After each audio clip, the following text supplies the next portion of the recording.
going on, guys? Welcome to today's video. I hope you guys are, I was gonna say I hope you guys are new. I don't hope you're new, I hope you're coming back. But if you are new, I hope you enjoy. Today, we met up at Jeffrey's garage, JR Garage. We got the GT4, we have the R8, Caden has his M3, and Jeffrey rolled up in an ID4.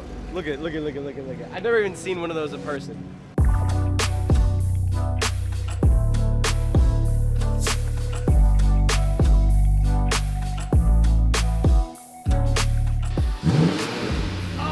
Super quiet! Sounds like a vacuum. Hey, no, you're good.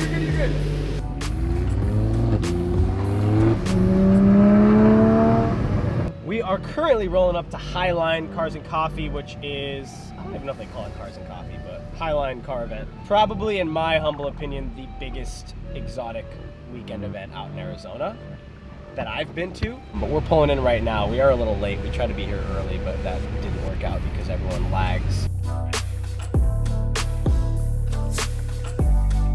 Alright, so we're here at Highline. We're gonna show you guys some cars. We're gonna show you guys around. Now, the concept of today's video, because I can, right? I can. We're gonna go around, and instead of asking supercar owners what they do for a living, because that is worn out, and I don't want to copy someone, that would be terrible. We're gonna ask supercar owners what their dream car is.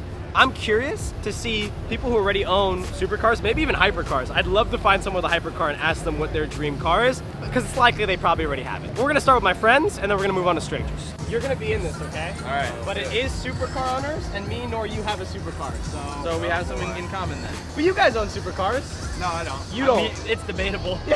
Yours is falling out of that category a little bit. Today we're asking supercar owners what their dream car is.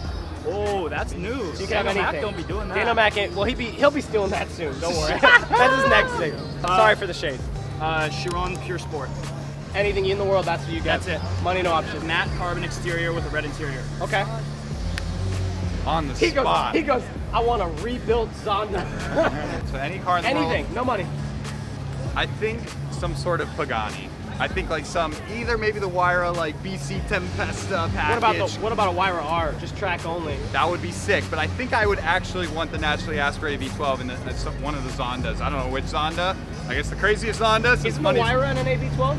No, it's twin turbo. The new Wyra R. Maybe the R. Yeah, I think maybe it's NAV12. Okay, if it's NAV12, Wyra R, hands down, that's my car. If not, manual Zonda or If auto? not, oh you gosh. need manual. bro. Don't mess this up. Yeah, but they're older and the. Doesn't matter. You I'll can still do take the modern manual. panel work and do like the conversion. Yeah. I love manuals. So yeah, manual, Zonda second. If the Wyra R is, We just took Jeffrey's answer and morphed it into what we wanted. Yeah, right. He keeps editing it. No, if it's actually a naturally aspirated V12. I'm not a supercar. It doesn't matter. Your car competes on a road. If it's one car in the garage, then a twin turbo pre-LP Gyro Superleggera. Because those even firing V10s are just like incredible. I love Superleggera. And the twin turbos just so good. But if it's like one car that just like money's no object. No money. Wyra VC. Good man. For sure. Good man. It's I a like work that. of art. Wyra R, An AV12? 6 Have you liter, heard it? naturally aspirated racing V12. Have you not heard this car yet? I'll No, take dude, that. I've seen the videos. I think I've seen them on Instagram. It's insane. nuts. Yeah, I want that It's the best car. sounding car in the world. That's my car. Okay. Maybe you want a Bugatti Bolide. No. Nothing like that. I think like a realistic like dream. No. Like F12 TDF. TDF? That's a good. Oh my God. Wait, what about the 812 Competizione? No. 12 TDF. You gotta imagine like that's a car you can actually get in, start up. It's gonna start. You're gonna be able to drive it. Competizione, same thing, even more reliable. No, but that's dude. There's something about TDF. I agree. That it's a gonna try to TDF. kill you while you're driving it. I respect it. I agree. I completely agree. Competition is whatever. It's TDF is a TDF. Okay. If I pull into a competition, everyone's gonna be like, wow, that guy just bought a brand new Ferrari, you know? But I have a TDF, it's like, holy shit. But in 10 years, the Competizione could be the exact same thing. TDF will be worth more though. He might be right, ladies and gentlemen. I got a question for you. Yo. Dream car, anything. What's that? Any car in the world. What's your dream car? My car right now, Right bro. here? Always. F12? Always. Money, man. no option, nothing above it? The La Ferrari. You like the loft? The La Ferrari is the ultimate Ferrari car, guy. Okay. Yeah, without a doubt. She's pretty, but we you, bro. appreciate it. Yeah. He tried to pull the current car. That's a beauty though. F12. He should have said TDF. That should have been Justin's answer.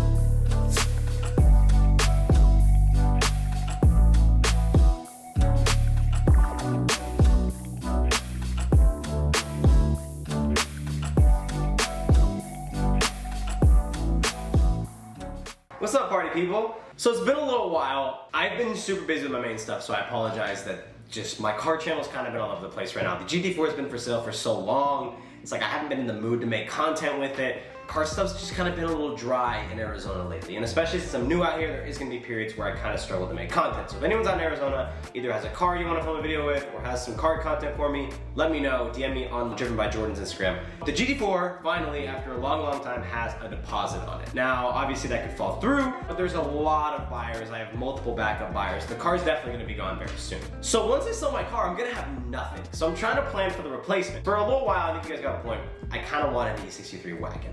Really want to station like a sport wagon at some point. It wasn't going to be an R6 unless those come down a lot, and I honestly wasn't too thrilled with that car out of the box, but I'm sure if I were to modify one it'd be crazy. But again, super expensive with mods, which just not in the budget at all. The E63 market is super high too. Like right before the market popped, you used to be able to buy a pretty good spec E63 wagon for 95 grand.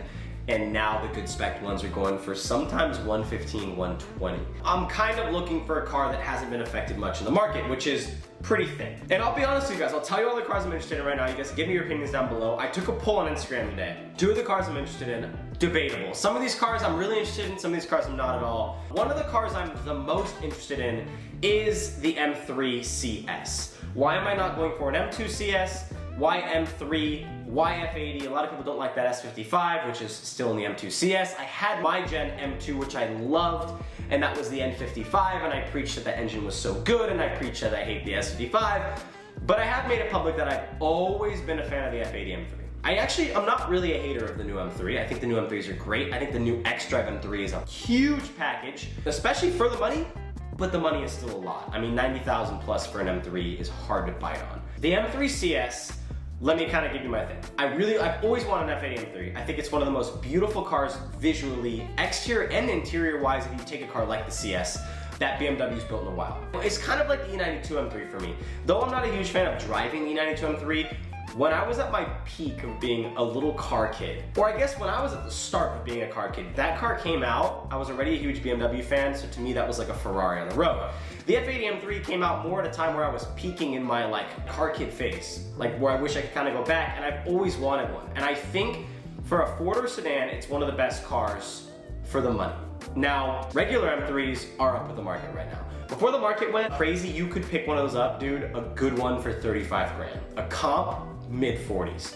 Now you can barely pick up a good one for mid-40s. So the reason this CS intrigues me is kind of a multi-layer reasoning. A, they for some reason weren't really affected with the market much. I think it's because before the market went up, they were kind of already inflated. Now keep in mind, there was already an expensive car, $100,000 plus sticker on a lot of most of these cars. Most people didn't really want to pay that, but those who did, they kind of held for a while. And so when the market was inflated, they kind of ended up dropping still. Like you can pick up an M3 CS for mid-70s, even low 70s for not that high of a mileage car. So for me, you guys know I've always liked the most special iteration of a car. I have a hard time buying a car when I know there's a better iteration of it.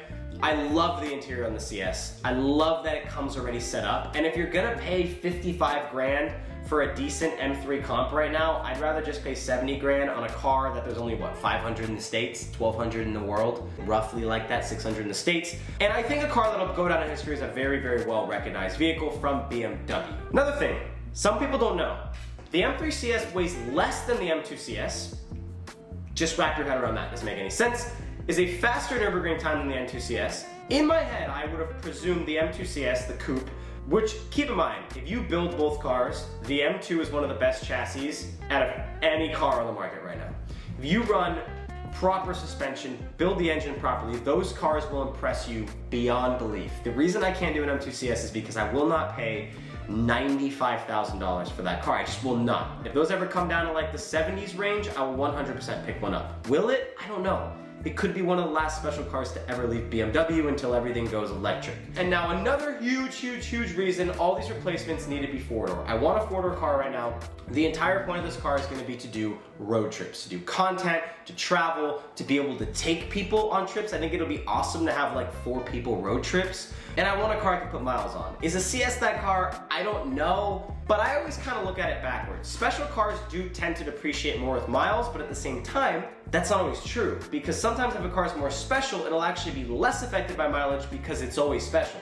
So a special car with 100K and a special car with 20K, it's a special car at the end of the day. I know that sounds weird, but there are cars like that where that is the case. It really depends. I think the CS is a car you can put miles on because that engine and that platform has been proven to take a lot of mileage and be very reliable, but I think the CS will keep that value. And if the CS tends to go up in value over the years and you put a lot of miles on it, it should even out. I think it's a car I can drive. I'm also looking at an RS5 Sportback. Not really. The other cars I'm gonna name are just kind of cars I'm looking at and comparing. I did a poll on my Instagram comparing the Alfa Romeo Giulia Quadrifoglio, a car that I've loved for a while, to the M3 CS. 77% of people said M3 CS, 23% said Quadrifoglio. I think the Quadrifoglio is a really good car for the money. In my mind, from when I drove it, it is the actual closest thing to a Ferrari sedan you're ever gonna get. It feels and drives similar to like a V6 Ferrari. It's hard to explain, but it does have its Italian attributes. Now, a lot of the cars made of plastic. I cannot imagine the problems you have.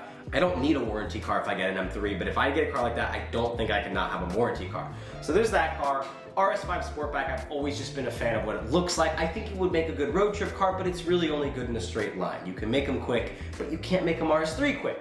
So there's the RS3. My problem with that car, again, the RS3 we have right now, the handling isn't amazing. It still kind of suffers from understeer from what I hear unless you set it up properly. But you can also make them as fast as a twin turbo Huracan. So a great straight line car, kind of small, kind of compact. I almost would just say, no, I don't know. I miss my Golf R. I could get a Golf R. But then the Golf R and the RS3, you also have the new Mark 8 Golf R. You have the new RS3 that's supposed to be really good on track, really good on canyon, good handling. They seem to fix the issue with the diff, and it seems like it doesn't really understeer as much. You have drift mode. It seems like a really good package, but that car's not gonna be here for a while. So, what do you guys think? What other options about thinking of? Four-door sedan type performance vehicle, like $40,000 to $75,000. Second-hand, most likely. That's kind of what I'm looking at. I maybe could squeeze an E63 sedan, but I just don't have the love for that car that I have for the wagon, so one day I'll have to buy the wagon. I know there's a lot of F80 haters out there, but I am a really big fan of that car. Even though it does sound kind of bad, I think the CS sounds better, and I am actually intrigued on how good, perhaps maybe someone like me and Fernando, who built the exhaust for my GT4, could make that car sound. Could we fix the issue? I've heard some S55s that sound good with certain mid pipes. I think it'd be a cool car for the channel. I think it'd be a cool build. It already comes pretty set up. We can do some minor mods, OEM plus. What do you guys think? That's kind of where I'm at right now. Sorry I've been gone a little while. I'm gonna be more active on this channel. I know I was crazy active and now I'm like kind of not. So juggling a lot in life, so whoever's sticking around, I love you guys. Subscribe to the channel if you're new and I'll see you in the next video. Bye.